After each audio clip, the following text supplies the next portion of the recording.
Welcome to Chitra's cooking feast. இன்றைக்கி வீடியோவில் சோள மாவு வெஜிடபிள்ஸ் எல்லாம் வச்சு நல்ல ஒரு ஹெல்த்தியான அடை தான் நம்ம இன்றைக்கி பார்க்க போகிறோம். இந்த அடைக்கு நமக்கு சைட் டிஷ் எதுவுமே தேவையில்லை. உள்ளே இருக்கிற அந்த வெஜிடபிள்ஸோடு சாப்பிட்றதுக்கு ரொம்பவே டேஸ்ட்டாக இருக்கும். வெள்ளை சோளத்தில் பார்த்திங்கன்னா நார் சத்து, புரோட்டீன் சத்து, கால்சியம் சத்து நிறைஞ்சிருக்கு. வெயிட் லாஸ் பண்ணுறவங்களுக்கு நல்ல ஒரு சூப்பரான பிரேக்ஃபாஸ்ட்டுங்க. இது ஒன்று சாப்பிட்டாவே நல்ல ஃபில்லிங்காக இருக்கும். இந்த ஹெல்த்தி ரெசிபியை பார்க்குறதுக்கு முன்னாடி நம்ம சேனலை சப்ஸ்கிரைப் பண்ணாமல் பார்த்துட்டு இருந்தீங்கன்னா சேனலை சப்ஸ்கிரைப் பண்ணிக்கோங்க. இப்போ வாங்க எப்படி பண்ணுறது நம்ம வீடியோக்குள்ளே போய் பார்த்துடலாம்.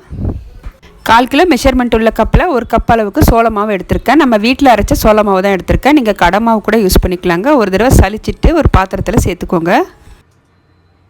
ஒரு கைப்பிடி அளவுக்கு பாலக்கீரை எடுத்திருக்கேங்க. நல்லா க்ளீன் பண்ணி எடுத்திருக்கேன். நமக்கு பாலக்கீரையில் பார்த்திங்கன்னா அதிக அளவுக்கு ஐரன் சத்து இருக்குது. இப்போ இது கூடவே பொடியை கட் பண்ண கொத்தமல்லி எடுத்திருக்கேன். ஒரு கைப்பிடி அளவுக்கு. ஒரு வெள்ளரிக்காய் துருவி சேர்த்துருக்கேன். நம்ம நீர் சத்து நிறைஞ்சுள்ள காய்கறிகள் எது வேணாலும் சேர்த்துக்கலாங்க. இப்போ இது கூடவே துருவின கேரட் சேர்த்துருக்கேன். ஒரு பெரிய வெங்காயம் கட் பண்ணி சேர்த்துருக்கேன். 1/4 ஸ்பூன் அளவுக்கு சீரகத்தூள் சேர்த்துட்டு, காரத்துக்கு 1 ஸ்பூன் மிளகாத்தூள் சேர்த்துருக்கேன். 1/4 ஸ்பூன் மஞ்சள் தூள், தேவையான அளவுக்கு உப்பு சேர்த்துருக்கேன். உங்களுக்கு இன்னும் காரம் அதிகமாக வேணும்னா நீங்கள் பச்சை மிளகாய் கூட பொடியாக கட் பண்ணி சேர்த்துக்கலாங்க. ஃபஸ்ட்டு ஒரு தடவை கை வச்சு நல்லா கலந்துக்கலாம். நமக்கு காய்கறிலேயே நிறைய தண்ணி விடும். நல்லா ஒரு தடவை கலந்துட்டு தண்ணி கொஞ்சம் கொஞ்சமாக விட்டு நம்ம பிசைஞ்சு எடுத்துக்கலாம்.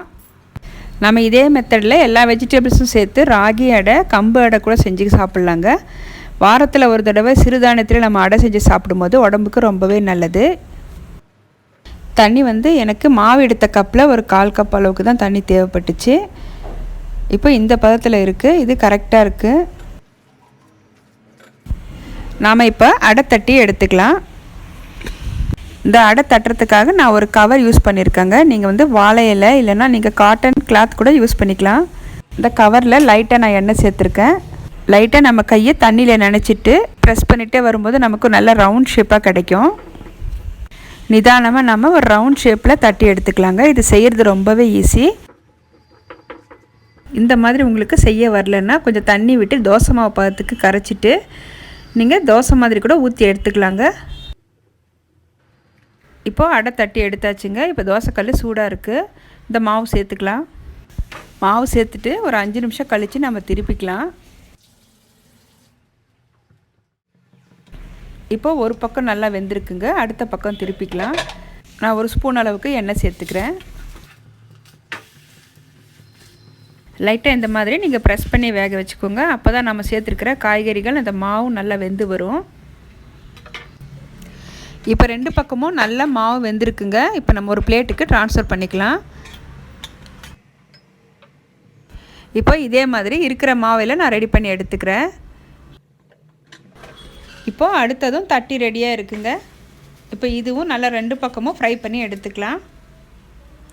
இந்த அடை சாப்பிட்றதுக்கு நல்ல சாஃப்டாகவும் ரொம்ப டேஸ்ட்டாகவும் இருக்கும். உள்ளே இருக்கிற அந்த வெஜிடபிள்ஸோடு சாப்பிட்றதுக்கு ரொம்ப சூப்பராக இருக்கும். கண்டிப்பாக மிஸ் பண்ணாமல் இந்த ரெசிபியை ட்ரை பண்ணுங்கள். இதே மாதிரி கம்பு, ராகி மாவுலேயும் செஞ்சு பாருங்கள். அதுவும் ரொம்ப சாஃப்டாக இருக்கும் சாப்பிட்றதுக்கு. இப்போ எல்லாமே நான் ரெடி பண்ணி எடுத்தாச்சு. இந்த வீடியோ உங்களுக்கு பிடிச்சிருந்ததுன்னா வீடியோவுக்கு லைக் பண்ணுங்கள். நம்ம சித்ராஸ் குக்கிங் ஃபீஸ்ட் சேனலை சப்ஸ்கிரைப் பண்ணிவிட்டு பெல் பட்டனை ப்ரெஸ் பண்ணி ஆளுங்கிற ஆப்ஷனை கிளிக் பண்ணி வச்சுக்கோங்க. அப்போ தான் நான் போடுற வீடியோஸ் உங்களுக்கு தொடர்ந்து நோட்டிஃபிகேஷனாக வரும். தேங்க்ஸ் ஃபார் வாட்சிங்.